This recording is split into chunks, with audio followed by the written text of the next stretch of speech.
Changing a major chord into a minor chord is as simple as taking the third note or the middle note of the chord and lowering it a half step. This is what I mean. Any five-finger position begins with a tonic, whole step, half step, whole step. If we take out only 1, 3, and 5, we have the major chord. This is how we built a major five-finger pattern, and now we have the major chord. Every chord has a bottom note called the root, and you can think of what's at the bottom of a tree or a plant, the root system. And so the bottom of a chord also is called the root of the chord. The middle note we call the third because it's 3 steps above. 3, 2, 1, our root. The top note we call the fifth because it's 5 keys higher than the root. 5, 4, 3, 2, 1. So here we have our major chord drawn right out of the major five-finger pattern or little scale. Now, if the middle note is a white key, we would consider that to be a natural key. The way we turn a bright, positive sounding chord into a darker, more serious sounding chord is to lower the third by a half a step, just like this. E becomes E flat. Let's take F. It too has a white note for its middle note, and when you lower it a half step, A becomes A flat, and now we have F minor. G major has a white key for its middle note. When we lower it from B to B flat, now it becomes G minor. If we have a chord with a sharp in the middle, for example, D major, and we got it by going D, tonic, whole step, half step, whole step, take out 1, 3, 5, and notice the third is a sharp. In order to get minor, we have to drop the F sharp into F natural. And now we have a D minor chord.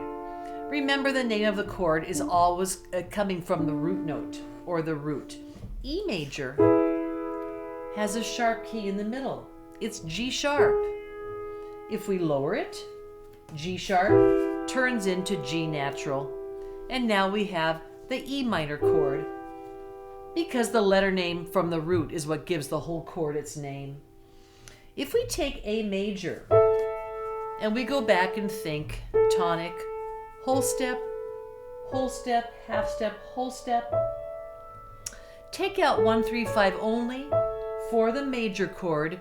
Notice C is sharp. If we lower the C sharp, we have C natural, and this turns into the A minor chord.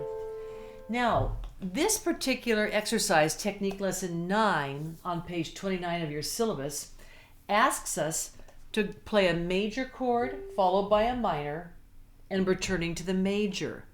And it goes through C, D, E, F, G, A, doubles back to G, and moves down a fifth to C.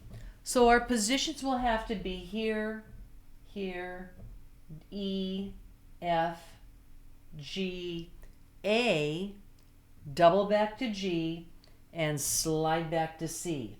Always moving that third finger back and forth on the middle key, what we call the third. There you see it again. And you can do this on your own keyboard. And we're going to come back to G and return to C at the end. Of course, the left hand will have to get used to it as well because they want us to play both hands together. So just showing you the left hand. And I'm just practicing moving my third finger back to G and slide back a fifth to C. When you play both hands,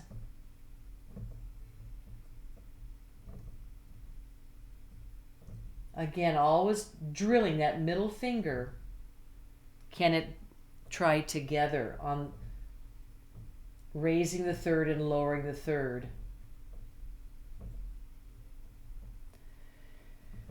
Now, one last thing before we try playing our chords. Let's take a look at a brand new time signature for us printed at the beginning of the music. And we see a 4-2 which tells us now we have 4 beats per measure.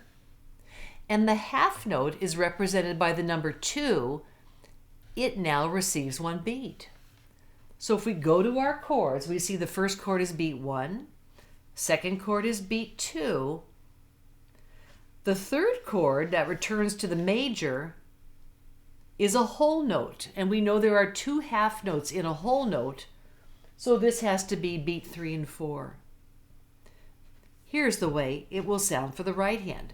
1, 2, 3, 4. Up a step. 1, 2, 3, 4. Move up. 1, 2, 3. Up a step to F. 1, 2, 3, 4. Step to G.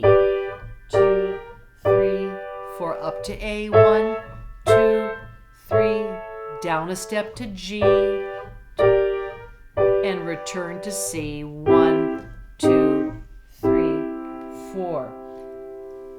Now, if you decide to join, and we're required to join both hands together to play this because the chords are vertically lined up with each other, this is the way both hands will look, moving from major, dropping to minor on the third note, and back to major again. Let's watch and see. C major, 1, 2, 3, 4. D. E.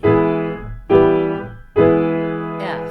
1, 2, 3. G. 1, 2, 3, 4. A. Back to G. 2, 3, 4. Return to C. 3, 4. And there you have it. It's as simple as that, changing the middle note, the third of the chord, to shift from major to minor. And now we have a whole variety in our world of sound to move between positive, upbeat, joyous music and grave, serious, sadder sounding music. Good luck as you experiment with major and minor chords.